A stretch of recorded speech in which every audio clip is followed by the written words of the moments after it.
Let's talk about the British George Floyd, because we do have one, or at least we've got one ramping up on the way, because what is the one thing that you in particular have been pointing out a lot when it comes to American race ideologues trying to import it over to Britain? That we don't It's really... not really appropriate. Yeah, it's not really appropriate. We don't have the same history of racial strife, and... We didn't have segregation. We didn't have segregation, we didn't have Jim Crow, we didn't have... I don't think we had domestic slavery of African people either. We had it in the colonies, but then we went and just disbanded that. So one of the things that they're missing is that George Floyd figure and that same history. And it seems that the mainstream media, as you would kind of expect, are starting to try and ramp up to try and find... They really need that George Floyd character so that they can point at all of the native English, even more so than they already do, and say, you're evil. You're bad, and you need to give us things. Gibbs. That's always the end goal of these things, isn't it? But that literally is the entire narrative arc of this wing of politics summarized. You're evil, give us some free stuff. No, piss off. Yeah, not just free stuff, political power as well, so we can keep giving ourselves more free stuff afterwards. The thing that annoys me about this whole line of attack is it's so obviously not true. Because if we were actually evil, we'd be like, why aren't you in chains? How did you get out of the plantation?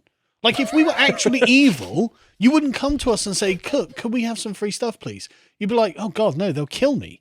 You know, because they're evil. Well, it's predicated on us not being evil that this line of attack works. Not just not being evil, being morally weak. Because we don't... Now, we are morally weak, that's because fair. there are many who don't have the backbone to stand up and say, actually, I don't come from a race of evil people. In fact, we're mostly quite nice. Yeah, actually, I'm not evil, and if I was, I wouldn't respond well to you asking me for something, would I? Yes. Anyway. But one of the ways that they are trying to push the George Floyd narrative is, of course, sneaky rhetorical tricks that journalists always use, which I will be pointing out as we go on. And relevant to that is a recent contemplations that Josh and I did at the beginning of last month, talking about exactly that. And this is going to be one I think that is going to be very relevant all of the time, because journalists and journos in particular, for the most part, are quite scummy and will try and manipulate you and manipulate the reality that you exist within. I mean, this whole thing is based on sneaky rhetorical tricks, as in, like I just pointed out, you wouldn't actually go to someone you genuinely thought was evil and ask them for free stuff. Like, that's disgusting. Anyway, Louis XIV wouldn't have put up with that. Yeah, exactly. Louis XVI did, to his detriment. Yeah, and how did that work out? Yeah. Yeah. But anyway, moving on. So the person I am talking about is Chris Kaba, who I talked about when this originally happened, but there have been developments since, and I've looked into more of the information, and it's becoming very clear what the narrative is, and I don't think they're going to be successful, because England, being a much smaller country than somewhere like America, you can't just point to, where was it, Minnesota or something that George Floyd happened? There's going to be millions of people very, very far away that go like, oh, I don't know what that state's like. Maybe the police there really are racist. Yeah. Whereas in London, I think we know the kind of culture that a lot of sub-communities... We know Cressida Dick's woke police force is deeply racist, deeply sexist, and entirely problematic. I don't know anything about this story, by the way. So, well, it'll be interesting to hear your take on it then. So, he was a man who was shot by the police in London at the beginning of last... Yeah, he was a saint, don't you know? He didn't do nothing. He was a pure angel who came to earth. But an inquest has been opened into his death. Chris Kaba, who's shot by the armed police in South London. His family have asked for an urgent decision on whether criminal charges should be brought in the case. I think the police officer who shot him has been suspended, which I'm sure is just part of procedure at this point when people get shot. For any foreigners listening, our police don't carry guns, so I'm curious as to how he found himself in some kind of altercation with armed police. Well... Because that's not a normal thing. Even if you're in an altercation with a police officer, they're not armed. Now, we'll get to that, why they might have felt the need to have some armed police show up on the scene. So... Yeah, the Met Police spokesman who fired the fatal shot has been suspended. The Inner South London Coroner's Court heard that an unarmed Mr. Kaba, and unarmed is another semantic trick they're pulling here, was driving unarmed for a certain definition of unarmed. Yes, was driving an Audi that had been linked by police to a firearms incident the previous day. Hence why they want people with guns showing up just in case. Although his name was not included in the briefing given to officers. And just wait until you see how outlets like The Guardian want to twist that particular bit of information. An automatic number plate recognition marker had been placed on it. After driving the Audi down Kirkstall Gardens, Mr. Kaba was blocked by a marked police car, and there was contact between the Audi and police vehicles. So he rammed them. By the sounds of it, the court heard an officer standing at the front of the Audi, then fired a single shot through the windscreen, which hit Mr. Kaba in the head. Mr. Bossella, flanked by Mr. Kaba's mother, names I can't pronounce, that said, "This should never have happened. It must never happen again. We must never accept this as normal. Someone must be held accountable." I think he already has been. You shouldn't be ramming police with the car. I mean, a car's a dangerous weapon. And the further characterization of Mr. Kaba was that he was a construction worker who was due to become a farmer. Father. Yeah. Nothing else. Okay. Nothing else going on in his life. No background to him at all. He was just some random dude driving around a car that happened to have a firearms offence against it, as you do. That didn't belong to him. One might say that, he was due to become a father when he dies. Then why wasn't he behaving responsibly? I mean, when I was due to become a father, I wasn't ramming police with cars. Oh, you've never lived in that case. I guess you must have been very boring. I was, actually. Proudly. Yeah. And in the previous segment that we've done on this, I did cover a bit of the background of the scene that Chris comes from, which is the UK drill scene, which I am absolutely...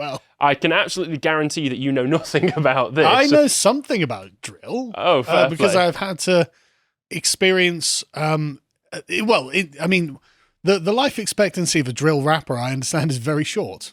Yes, it is indeed. Yeah. 15 years old. Because in this video, I cover some of the background and the UK drill scene. Chris Kaba himself was noted in some of the earlier articles about this as being a member of the UK drill group 67. Right. And 67 were involved in gang wars for a long time in the 2010s. Number of minutes that they last for, is it?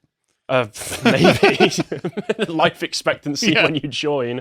And Chris himself has had a number of rap songs under the name of Maddox or Mad Itch, where he was threatening to put a knife in your eye and do other such things. These rappers, they wear masks because apparently the contents of their lyrics are so incriminating that they don't want to be able to put a face to what they're saying. That, like I said, there was a gang war that at one point in 2011 led to the death of a 15-year-old boy when he was at school because a rival gang saw him and just tracked him down and stabbed him to death. And the thing that Rory has explained to me as well is a lot of this is just down to postcodes. Yeah. It's literally just whichever postcode you're part of, that's your group, that's your gang, and if you see anybody from other postcodes, then you're at war with them. One might describe it as tribal warfare. You very well could. In the centre of London, in Brixton, the most safe place in all of the world. And I'm almost certain that in Brixton, I actually had a run-in with these sorts of people earlier this year when I was... How were you doing there? I was going to a gig. I saw a punk band play at the O2 there, and then on the way back to the car, I stopped in a little corner shop, and while we were in there, a gang of the diverse youths ran in, all started stealing stuff, and we went outside, and there was a older, diverse gentleman seemingly waiting for them outside. Really? And given that 67 are based around the Brixton Hill area, and I was at the Brixton Hill area, it probably was them, terrorising the local shop owners. Poor guys. But this news has spread all the way to the to Huffington Post, talking about Chris Kaba, why it happened, what happened and why it's so important. Note that I read through this whole article. They never at any point explain exactly why it is important. They just say it's very important. They point out here as well, because this happened the same weekend that the Queen's funeral was being arranged and the queue was going on. They said, Number 10 are refusing to comment on the issue right now, citing the national mourning period of the Queen. This is an issue of national importance. I can't believe the death of the Queen was more important than drill rapper Chris Kaba. I know, but look at all these photos of people being sad. Does it not make you feel anything? No, not really. No, me neither. Kaba was... after dealing with this week in and week out, I'm just... I know. People crying now just makes me think I'm being manipulated. I no longer take it sincerely when somebody cries. I just... Don't read into that. Yeah, sorry, go Anyway, they point out again he was due to become a father, and they do also say he was a rapper in a drill group called 67. Let's just brush that over. Criminal investigation is underway, although the government still haven't commented. I think most members of the government still haven't commented because they're like, gang member in London dies. Yeah. Big This whoop. isn't news. During a speech to protesters, because the weekend of the Q, there was a big protest going on in other parts of London, where, of course, who else but Stormzy Of course, felt the Stormzy, need yeah. to show up, and he said, everyone here today, I would encourage everyone to have stamina. I know it's a very difficult thing to say, but when these people do these things, when criminals get into criminal activities and get shot, they get away with it. No, he's talking about the police. Well, yes, right? of course. When the police just shoot black guys, they get away with it. And it doesn't matter what the black guy was doing at the time. Who cares? No, That's not important. There's no intra-community violence or anything that people get away with on a daily basis. Like, who shot Sasha Johnson? We still don't know. That's true, She's actually. still in the hospital. Maybe it was one of Chris's buddies. Yeah, who knows? Who knows? But when the police do it, they just get away with it because of racism. Yeah, what happens is we do this once, being the protest, and then we get tired. We tweet, we get tired. All our difficult activism of tweeting. My thumbs got so tired. Are you sure it's not because there was another turf war happening down the street that you need to get involved in? Possibly. And then we do it for a week, we do it for 2 weeks, we do it for a month, and they know we get tired. What they've done is they've killed someone, and we can't sugarcoat it. Dozens and dozens of people every month get stabbed, and they're all black on black stabbings. And Stormzy is silent, except when he goes to Glastonbury and wears his stab-proof vest. I think he just forgot to take it off. Yeah, exactly. Just shut up. And, of course, Diane Abbott was there as well, actually. With her two left shoes. So this article is wrong, actually, because there was a member of the government, sadly, if we have to... She's not a member of the government. She's a member of Parliament. Oh, yes, of course. Sorry. But someone close enough. Thank God she's only a member of Parliament. Addressed the demonstrators and said, I don't know how I'd feel if it was my own son killed in cold blood. You know what? If it was due to the circumstances of this, I'd be annoyed. But the thing is, Diane, right, in your community, there must be loads of grieving mothers who have lost sons as a direct result of gang violence. Like, there must be. She's in Hackney. Like, I'm sorry, like this, she must have had this story said to her before. It's just, it's not politically actionable because it was done by another black kid, not by a cop.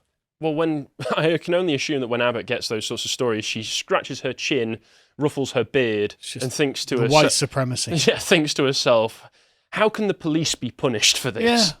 Yeah. But obviously it's a big grift. They know that there's lots of racial grievance points to be won from this. Sadiq Khan, of course, had to tweet a statement out saying, my heartfelt sympathies remain with the family, friends. I understand the grave concerns of impact of Chris's death on black Londoners, black London gang members. Capital B black as well. Across our city, the sort of rubbish that you always expect from Khan. And there's been plenty of YouTube reporting from Sky News and such that his relatives need answers to the questions. And here's the thing. He was ramming the police, and they saw that as a clear and present danger, and so they shot him because he probably also had a gun, or at least they had reasonable cause to think that he had a gun. Questions End of answered. Inquest. Yeah. My big question is, why did you let him end up in a gang in the first place? My big question is, why is all this violence happening in central London? Well, and then there's another one. I don't think this one's Sky News. It's The Guardian saying, Chris Kaba shooting. I have so many questions. This one barely goes over any of the details, although there is an interesting anecdote here where this guy, who I think is Kaba's cousin, says that the day it happened, he received a text from his friend saying that there'd been a shooting in Streatham where it happened. And with a message immediately after saying, Chris, question mark. So it's like, you already knew this was going to happen. What are you on about? You don't have any questions. You already knew the answer. You just heard some random guy got shot in Streatham and you're like, it must have been Chris. Yeah, did Chris do this? Yeah, must have been. It's interesting how they would immediately jump to that conclusion. And then we get more shoddy reporting. Chris Kaba was not a suspect before being fatally shot by the police. Here's Inquest. But the car he was driving was involved, and that's what they were looking for. And why given that he wasn't the owner of the car, why was he driving it in the first place when it had a firearms offence against it? So had he stolen the car? Was he the one who shot the firearm out of it? I mean, when we look into it in a moment, I'm saying there's precedent. There are a lot of other crimes that have been committed leading up to Chris Kaba ramming the cops to try and get away. And we've got Metro reporting. These are all the most recent reports as well after the inquest has taken place, because it's going to take 6 to 9 months to conclude the inquest, which of course the family are saying is just irresponsible, and we can't accept such a thing, even though I think the parents have been shown the body cam footage from the police and then immediately like, well, we're going to step away from this one. Really? Yes. But so the person who will be held accountable will be Chris Kaba, hopefully. I can only hope so. And then we've got MSN, which is with this article from The Independent talking about Chris Kaba was followed by an unmarked police car with no sirens on before shooting, the inquest hears. Okay. Leaving out some pretty detailed information there. And the thing that I find so insidious about this kind of reporting is we know that most people just glance at headlines. Yeah. They glance at headlines. They know that as well, which is why they do it. That is exactly why the editors will put articles like this forward with headlines like this, because it's inflammatory and they know that it's going to stoke up hatred. People aren't actually going to read the articles. People aren't going to look into the details. They're just going to get a first emotional response from this and then just go from there and probably cause chaos in the street and kill lots more black people, as tends to happen in these circumstances, sadly. And Sky News again, Chris Kaba's relatives need answers. They point out again, he was unarmed, except if you count the Audi, which can be used as a weapon, shockingly enough. And then even the Daily Mail, the supposedly right wing, just I love it. This time he was unarmed as well. Like, you know, on a normal day, maybe he's not unarmed, which is why his cousin's like, well, did Chris shoot some dude? No, Chris was the one getting shot this time. Oh, understandable. Have a nice day. Met officers did not activate lights or sirens in their unmarked police car before he was shot dead, the inquest hears. But that's just a headline. Let's hear what was actually said in the inquest. We know that it was a contact with the car, but there was also more information that might shed some light on this. So he told Dean Brown told the inquest hearing that the officers on duty the day Kaba died were told that the Audi had been linked to a firearms incident. The shooting is being investigated, blah, blah, blah. So he was told the hearing on Monday 5th, Kaba was driving an Audi motor vehicle in South London. It was believed to be linked to the firearms incident. A briefing was provided to officers prior to that shift in which the Audi was brought to their attention associated with the firearms incidents. His name was not left out of this because why would we have any reason to include it? According to police logs and accounts received on that date, it was recognised by officers part there. The officers started to follow the vehicle and circulated this via police airwaves at around 9:52 p.m. Officers continued to follow the Audi until 10:07.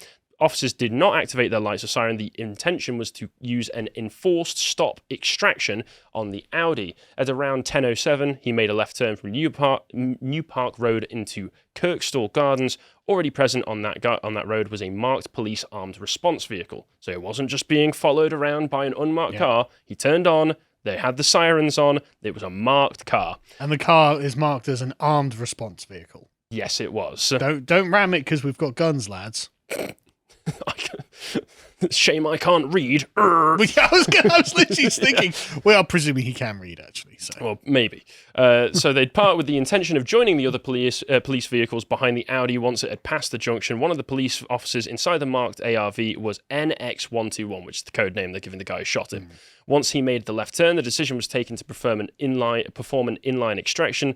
Armed officers exited their vehicles and approached the Audi. The evidence suggested that contact was made between the Audi driven by Mr. Kaba and the police vehicles. The evidence further suggests that Officer NX121 was standing to the front of Mr. Kaba's vehicle. So not only was he ramming into this car, he was also trying to run this poor bastard over. Right, okay. And even less sympathy now. Yep, and then a single shot was fired by the officer, piercing the windscreen of the vehicle he was driving, and it struck him in the head, and dead. Yeah. And I'm sorry, if I'm the police officer with a gun in my hand and a guy's ramming my friends and trying to run me over, seems justified. I know what I'm going to do. But interestingly, at what point do the family, the parents especially, have to be like, how did we raise this person? I don't think they do. You know? I don't think they do ask those questions. What they do is they find some kind of racial grievance to harp on, and then that absolves them of all responsibility for how their kids turned out. But interestingly enough, before this article came out, Daily Mail had a different article which had even more background information. This was much closer to the day when it actually happened, and also includes some witness statements, but they also include some more background to the angelic figure that was Chris Kaba. His family have spoken about a wonderful young man who was excited about pending fatherhood. He was a good boy, not involved in trouble, said his father.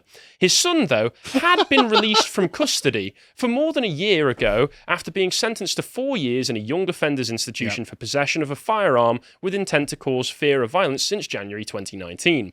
The conviction followed an incident in Canning Town on December 30th, 2017, where there were reports of gunshots fired, but no one was injured. So he was just in the middle of Canning Town, firing Shooting a gun, his gun, just as you do, just casually, you know?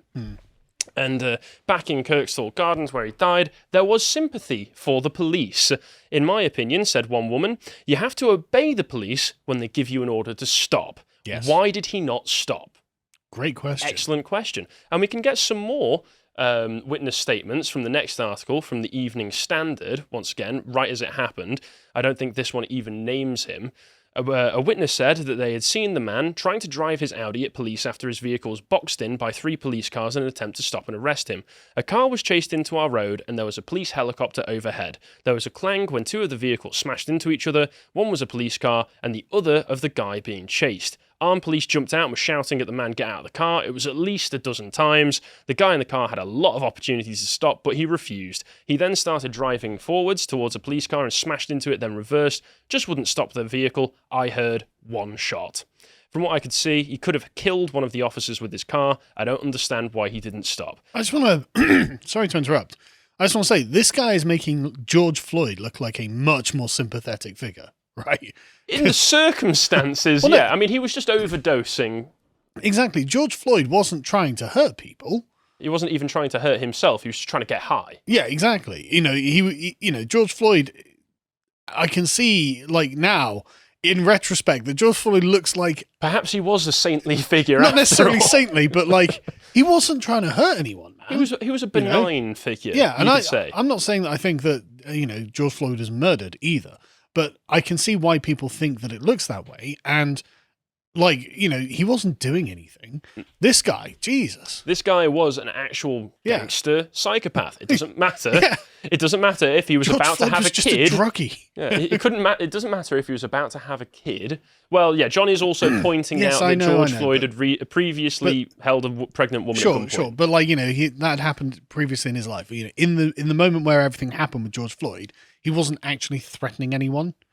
Like, he wasn't doing anything. Whereas this guy was actively trying to kill people so that he could escape from the police somehow. I suppose his plan, his thought process was ram past car, profit. Yeah. They'll give up eventually, surely. I mean, that's what the cops normally do, isn't it? Yes. So this man probably is true. Is not sympathetic. I think with this information floating around, I hope it gets a bit more mainstream attention, because I hope that the reporting, when it comes from like the Daily Mail and Sky News and the Independent and the Guardian, I hope they start to include this information, even if it is politically disadvantageous to them. Sadly, they probably won't include the information, but it's going to be a much harder sell than George Floyd when you've got this guy as the poster boy for your movement. As the witness saying that he was using his car as a weapon. Quote from a witness. Unarmed. Yeah. Oh, no. Okay. Well, whatever. No sympathy whatsoever. But yes, basically, another violent thug met a violent end, trying to do something stupid. Let's not make a big movement of this. Thanks for watching this segment from the podcast Lotus Eaters. If you enjoyed that, you can subscribe to our website to access our premium content, including this recent epochs that Carl and Bo have done, talking about William the Conqueror. This is part 3 of a multi-part series they have been doing. If you'd like to find even more, you can follow us on Getter at lotuseaters_com. Thank you and goodbye.